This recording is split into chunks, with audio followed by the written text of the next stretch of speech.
Mr. Sonam Wangchuk, the floor is yours. Thank you. Thank you, Tashidaleg and Kuzuksampo. I hope you can hear me. Let me know if you can't. Okay. So, good morning, all of you. From the cold, freezing region of Ladakh, I bring you warmest greetings.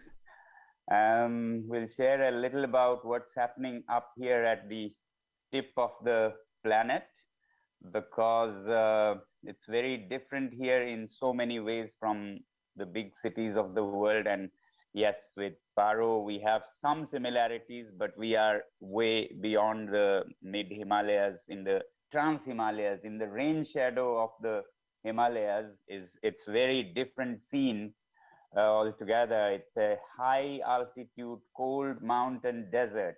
And when I open my windows in the morning, it looks more like Mars or Moon than planet Earth. And yes, I think we are closest to outer space while being on planet Earth still. Where I live, it's 11,500 feet closer to outer space, which is the altitude here. And sure enough, it behaves somewhat like that also. We have temperature swings from minus 35 in the winters to plus 35 in the summers.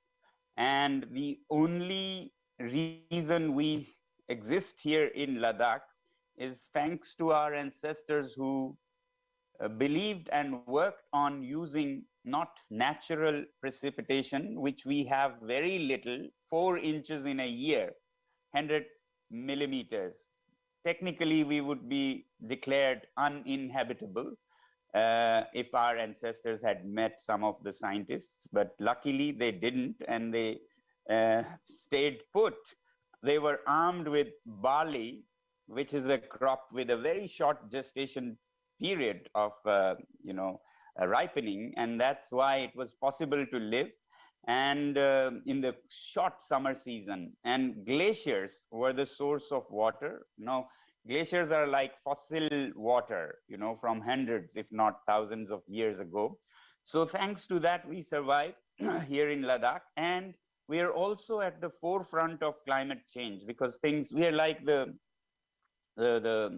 thermometer showing, where the earth is heading. So what I have seen, I'll bring you home some pictures from ground and then take you to what we might be facing and what we can do together. So just to give you examples of how things are changing here. As a teenager, I used to cross over the Khardungla Pass, which is one of the highest passes in the world. And every time we passed, we went over a bridge. And this bridge was not on a river or stream, it was on a glacier. So you had to drive over a bridge over a glacier.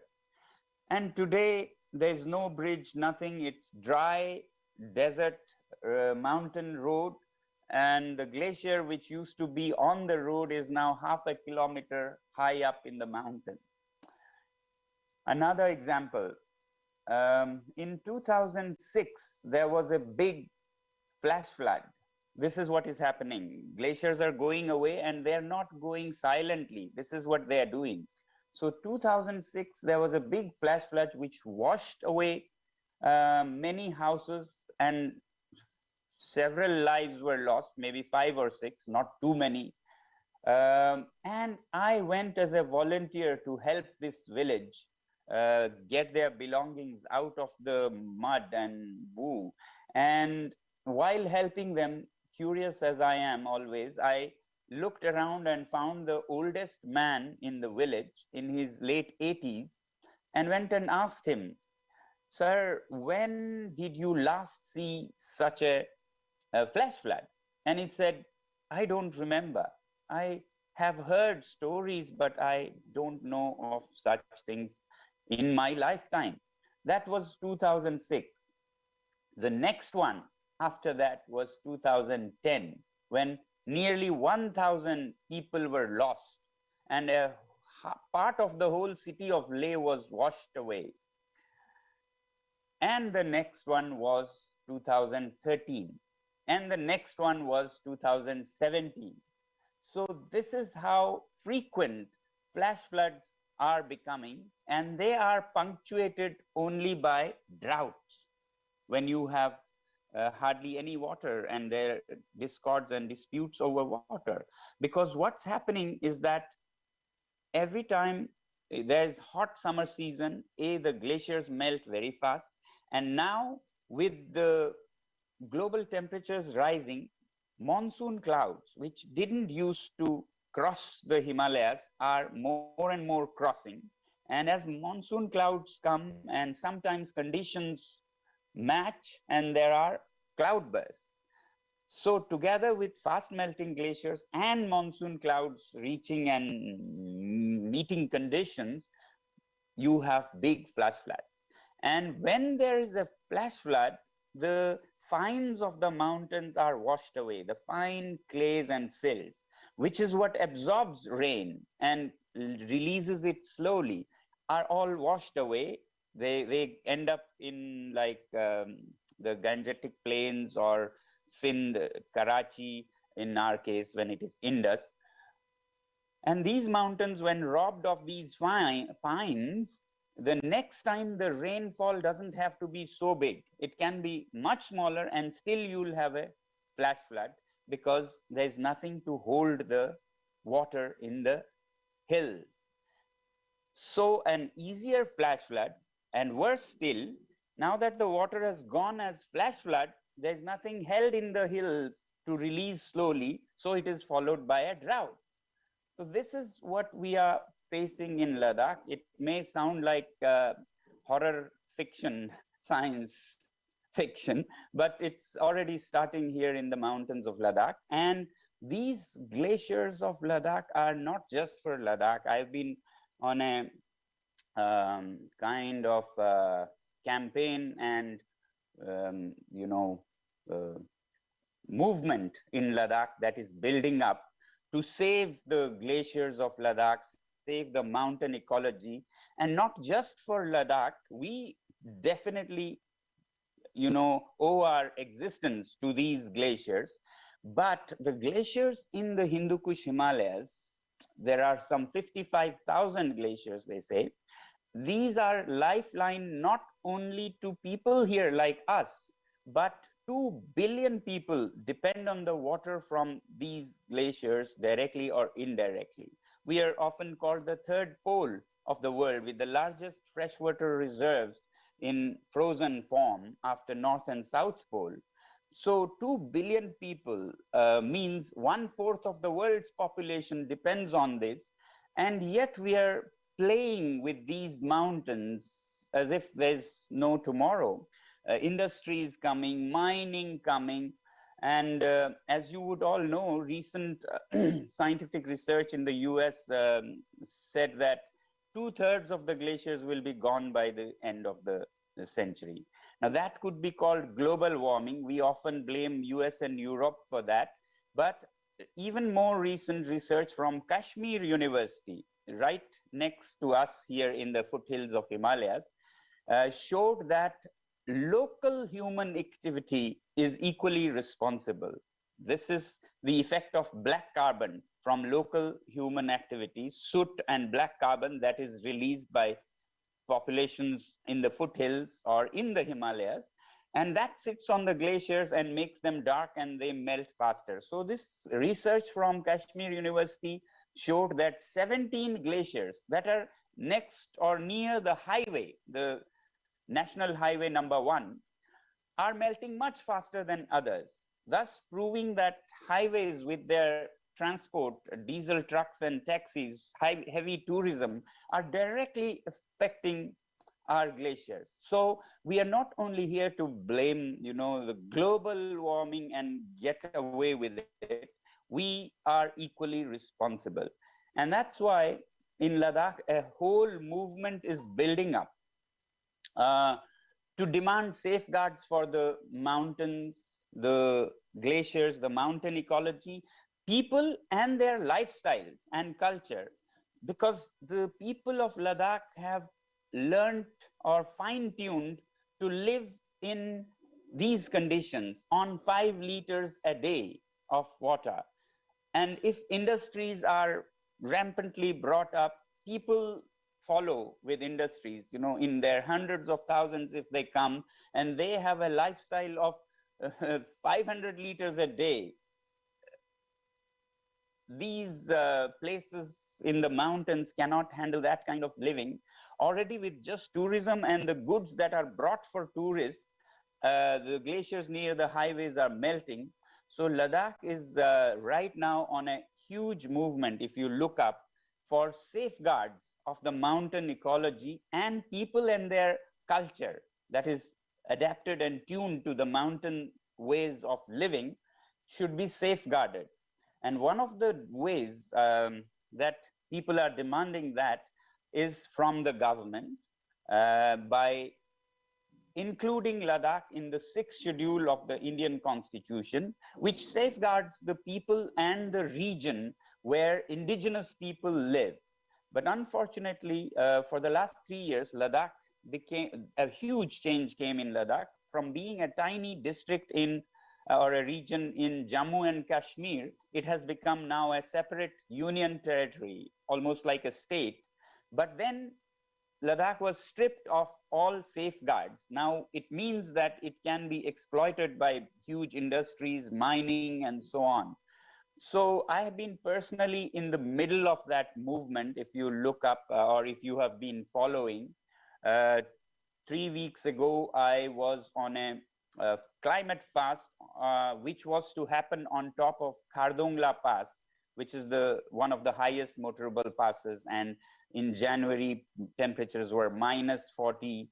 And to give a message to the powers and people of the world.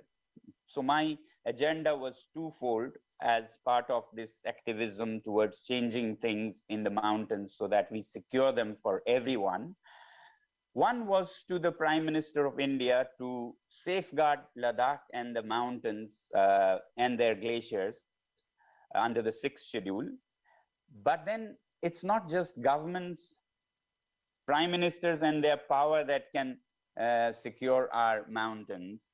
It's also the people. So my second agenda was to give a message, a SOS message to the people of the world, especially those in the big cities. And my message was, please live simply in the big cities so that we in the mountains may simply live. As I said, with flash floods and droughts, our lives are becoming difficult, and there are already some villages that have become climate refugees. They have had to abandon their villages and become menial laborers on roadsides and so on. And this will happen to many villages in Ladakh. And before that happens, we want to change our lifestyle in Ladakh. We are going from, burning wood and things to keep ourselves warm to building solar heated houses that don't need any burning. And my school, my institute has been at the forefront of innovating ways of using local materials like mud and soil, just soil, free and abundant for everyone, rich and poor, right under your feet. And using the power of the sun, the warmth of the sun, again, abundant, free for everyone. Nobody's so poor that they don't have sun over their head or soil under their feet. In the mountains, we have 300 sunny days. So there are possibilities, and we are starting to change with ourselves. We don't want to blame just big cities. So we are going from burning wood and precious resources to fully solarized houses that stay at +20 when it is -20 outside. And then we are working to make artificial glaciers. As our glaciers are melting away, we are creating or refreezing the glacial melt in winters when it is not used because there's no farming, to make them in geometric shapes that the sun cannot melt, like conical pyramids of ice, which we have called ice stupas, because that's the cultural connect that people can make. to these spiritual monuments called stupas. And these ice stupas are made in winter with wastewater, and in spring and summer they slowly melt in the warmth and give water to the farmers. So we are not sitting hand on hand. We are doing scientific research and application engineering to solve our problems, but then there's only so much we can do in the mountains. The world has to change also. So we are making these ice stupas as a symbol of a, an SOS message from the mountains to the people of the world, that we are pushed to create our own glaciers, to change our lifestyles. It's time that you too consider living simpler lives, because this planet is not about, you know, how much wealth you have and you spend. It's a co-owned planet that everybody has to survive and live. So that has been our campaign, soft and hard. The hard part was like this climate fast, where I and many people in Ladakh went on fast, in my case, a symbolic 5 days fast, to demand safeguard of the mountains and lifestyle change among citizens. Now, our next is 10 days fast, and then the next is 15 days fast. We hope to go on and on till enough people are sensitized and the government extends this safeguards to the mountains in the high Himalayas. Yeah. The softer campaign or the softer activism has been to appeal to the people of the world to change their lifestyles. And for that, we wanted to reach out to the youth, because young people are going to change the world if at all it happens. And rather than making it a horror story to make them sad and switch them off, or just a preachy discourse, do this, do that, we created a fun platform. It is designed like a crowdfunding site where young people can amuse themselves and do some serious pledging, because this crowdfunding stuff doesn't ask for your money, and money anyway cannot change anything on the planet in this regard. It's more lifestyle changes that you need. So this is a crowdfunding site called ilivesimply.org. You can look up, where people can go and make pledges to change their lifestyles. And each pledge that you do, the site equates to how much dollars, if you care, worth it will be for the planet. So if you could be pledging to switch from cars to bicycles, or aeroplanes to trains. Young people could pledge not to waste food. You know, after all, agriculture is one of the biggest polluters. And after all the pollution and emission, if you throw half the food, what's the point? You could have done with half the agriculture, half the pollution and emission, if you ate what you took and didn't waste any. So young people could pledge not to waste food, or could pledge to plant trees, whatever. And the site shows you what worth you are contributing to the planet. So this kind of fun activism is also very effective. Already some, 20 plus $1 million in these green dollars, not real dollars. We don't care about those as much for the planet, but these virtual dollars, people are contributing from around the world by pledging their lifestyle changes, especially at New Year when it is, resolution times. So we are working on both soft activism and hard activism of actually going on the mountains and fasting in minus 40 degrees. And these things have an impact. I want to say that it does have an impact. After all, we live in democracies where people's concerns reflect on the leaders. So 2 years ago, the Prime Minister of India declared Ladakh to be a carbon neutral region. And that was a great win for this kind of sensitization coming out of Ladakh. And recently, when we were opposing how the extension of sixth schedule was delayed by the UT administration, after the 5 days fast, the Lieutenant Governor of Ladakh was removed and a new one was brought. So things do change. They also take time. And if you don't expect quick results and think of a long extended struggle, yes, you're surprised with the things changing, but of course, little change here or there does not change the whole thing. You have to be on a longer extended path of campaign to change things. And when you start with small group of dedicated people, as they say, others start joining, and things do start changing. And the Himalayas and the mountains, of course, whole planet by and by, but we in the mountains have an onus, have a responsibility to act for our own survival and to also help change the behavior of people elsewhere. Because when first-hand victims, the frontier, people from the frontier speak, it carries some weight. It is an SOS from the battlefield. And that's what we have been trying to and wanted to share a little with you. I hope to connect to people in Bhutan who already are great and continue to do great, and all over the other mountains of the Himalayas and the world, to connect and collaborate and bring some sanity on this planet. Thank you very much.